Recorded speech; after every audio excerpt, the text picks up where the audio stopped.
What is up, guys, and welcome back to another video. And on a beautiful Sunday here in Melbourne, Victoria, Australia. That's why I'm squinting, because the sun is very bright, but nonetheless I'm stoked on this warmer weather because that heater has been having an absolute, where is it, right there, it's been getting a freaking workout over the winter, but it's starting to warm up and I absolutely love it. And then give it a couple of months and I'll be complaining about how hot it is in the workshop. The vicious circle of life. Today we are busting out some work on our beautiful E36 drift car. This thing took an absolute hammering at the last Winter Matsuri track day. Honestly, I couldn't tell you how many laps we got in, but we literally drove it non-stop for 2 days, doing pro rides and having a blast tandeming with mates. And it also did double duties because my friend Marcus drove it as well.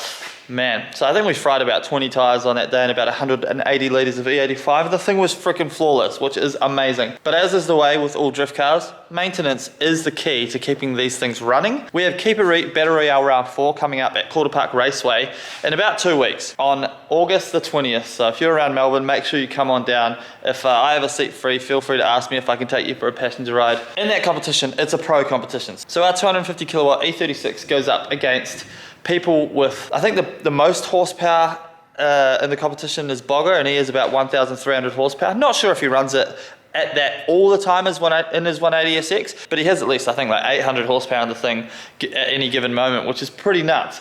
So we have to make sure that this thing is prepared to go as fast as possible, have as much grip as possible. So we run the 265 semi-slick tires on the back, and that puts massive strain on the rear end of the car. So we're constantly looking for ways to upgrade the rear end of this car. We already have done one upgrade, and that is the biggest CVs that we run in the back of this car. So these are, if you haven't seen the video, go and watch it if you're looking to upgrade. But these are Porsche 911 CVs. They're also out of Holden Commodore V8s and a bunch of other cars. They fit perfectly onto our BMW shafts. These are the solid shafts, the ones with the dimple in the middle, so I use these because they're the strongest. And then all I had to do was get these holes here drilled out so that they would fit the bolts that go into our diff, and that's it. They are thicker, they are stronger, and we have not had an issue yet so far with breaking them, which is fantastic. But of course, breakages through the driveline, basically when you fix one spot, it'll move to the next spot, right? So we did have a breakage on the last Battle Royale day, and that was the back plate on our diff. So this ear right here, so that's the piece that's supposed to be there. I'll probably get Woz to actually TIG this up and use this as a spare, because these are actually quite hard to find these days, and I don't want to buy a whole another diff because I have many diffs already. But yeah, this is the weak point once you fix everything else up, and especially because I was running solid bushes. So we broke that. So I needed to find a solution for that, and that solution is this beautiful Kaz Engineering diff plate. So I run a lot of Kaz Engineering stuff in my car, including his angle kit, freaking rad. So this diff plate, what it does is it bolts to the diff in these 4 spots, so it's solid to the diff, and then it bolts to your mounting point, essentially making this one whole solid unit, which is freaking fantastic. It also looks bloody amazing, which is nice. Powder coated blue.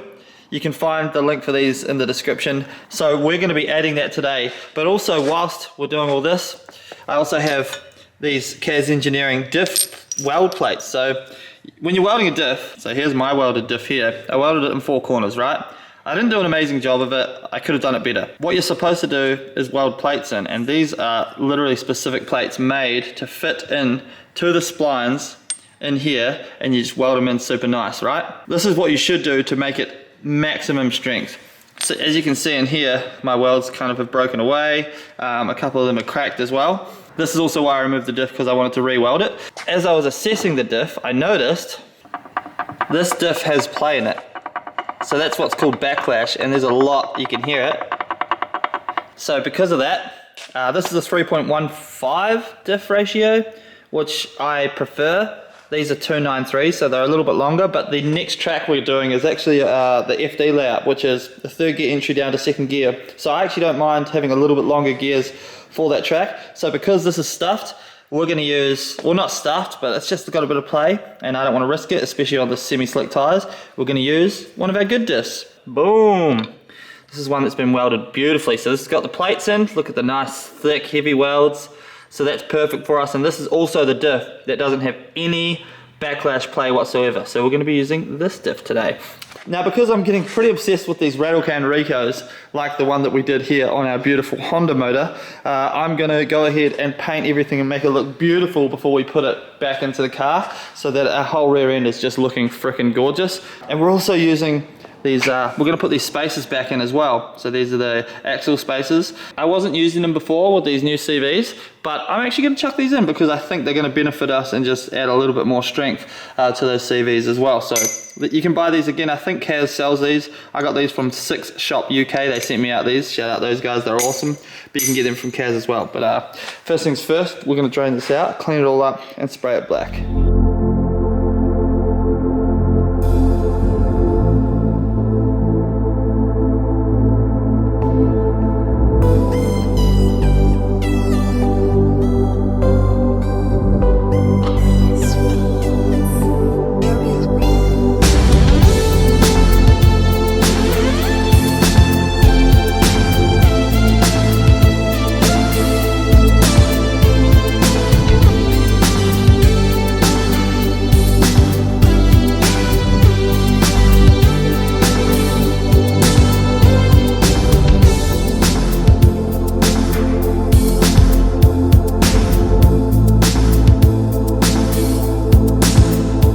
We've got our pieces beautifully painted up here. Look at that. Rattle can Rico for the win. Grab our top hat, just slap it on here. And we've got a brand new diff. Nah, but it does look good. This diff is in awesome condition. So I'm glad we ended up pulling the old one out and checking it out. And then seeing that it wasn't super good, because now we can put a good one in. This thing's rad and ready to go. So we'll chuck some goo here. And then we're gonna go ahead and bolt our new diff plate onto the diff.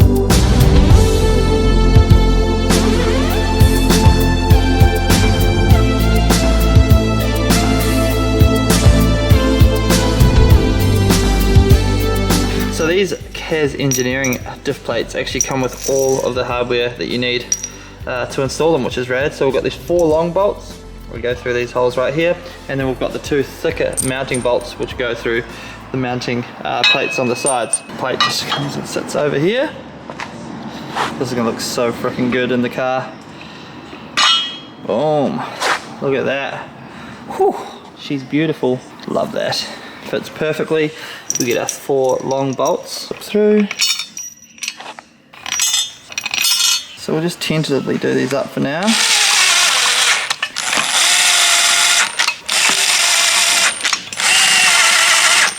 Beautiful. So now, oh, that's nice. Our diff is all good to throw into the car. Maybe I'll get Tara to help me lift it up. These things are so heavy and I cannot be effed hurting my back at this given moment. But yeah, we'll go ahead. Man, that's so nice, honestly. Throw it up in the car.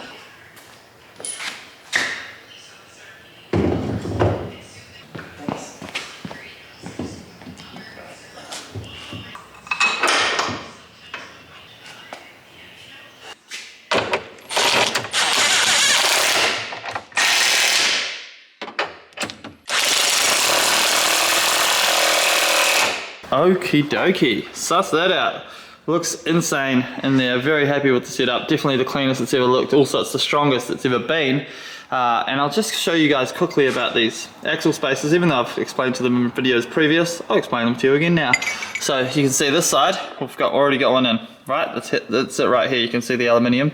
So I only have 1 bolt each side that's long enough to go through, so I'll just use them for now to hold it together, but I will go to the bolt shop and get extended bolts, which are these ones here, because obviously we're running a bigger CV and we're running the 10mm spacer. Look at the chunk there, massive. So the stock bolts that we have, they're not quite going to work. So instead, we need the longer ones. So we'll use this for now. I have a special guest here, Tara Robin. How you doing, Gil? I'm great, thank you. How are you? I'm very good, thank you very much. You're looking very Amy Shark today with your hair.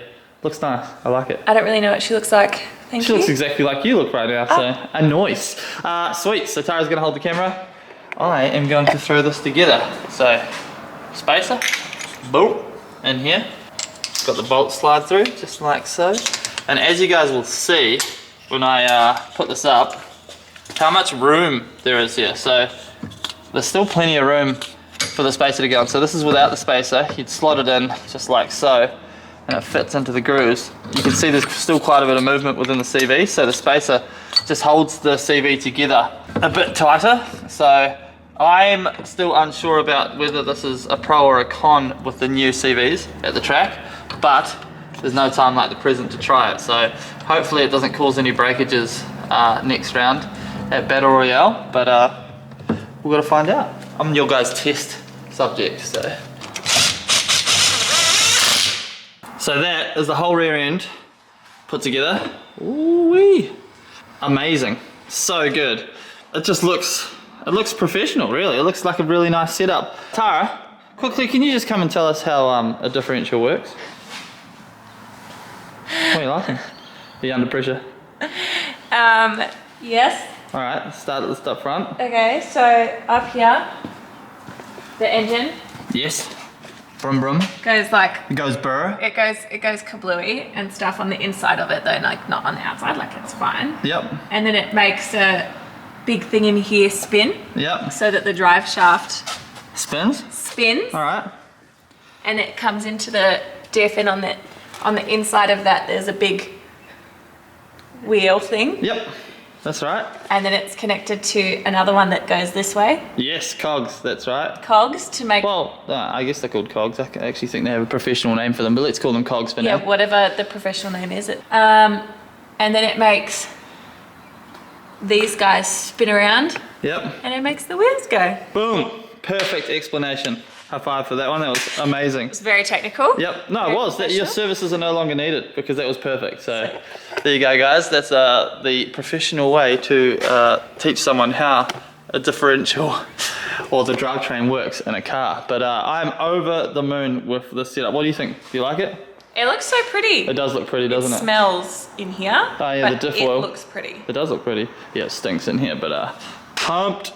All right, last but not least with the setup, we need to put oil in the diff, and I'm gonna do it now, otherwise I literally will forget because I am terrible with this stuff. So these bolts here, or these kind of cap things here, are where you put the oil in. So this is the drain, obviously, because it's lower. This is the filler. So you fill it up until it starts coming out this hole, and you know you've put enough diff oil in, all right? Now, these Allen key sizes are super hard to find, and I couldn't find them at either Super Cheap or Repco, which are any of our automotive stores here in Australia. So instead, I just made one. So this is a 14mm bolt right here, which fits perfectly in there, 14mm head. So I just got a wee 14mm bolt, and then I got the nut, or a 16mm nut, screwed it on a little bit, and then literally welded all the way around the outside and in the middle, and then that's it. So that's now the tool that I use to undo these caps. So sometimes you just have to work smarter and not harder. This has worked for me for many a year now, but I've already undone it. So let's take the cap off, and then we're going to use our nylon squeeze bag with the diff oil to chuck the new oil in. So these things are rad. This is why I like using nylon stuff. They're super smart. So these bags are the squeeze bags. They come with the pipe, so you can actually put them in without fiddling around too much up there. A lot of other brands just come with the bottles, and you have to kind of figure out a way to get it into the diff, which is a pain in the ass. So the nozzle just screws onto the bag, and then boom. This is gonna be fun with one hand. Chuck it in the hole and squeeze. Boom, just like that. Give it a good squeeze. Fill that diff up with that healthy juice. Booyah, diff is full up to when it starts dripping out here, which it literally just did. So chuck the cap back on. Use our Bundy ass tool that we made to do it up.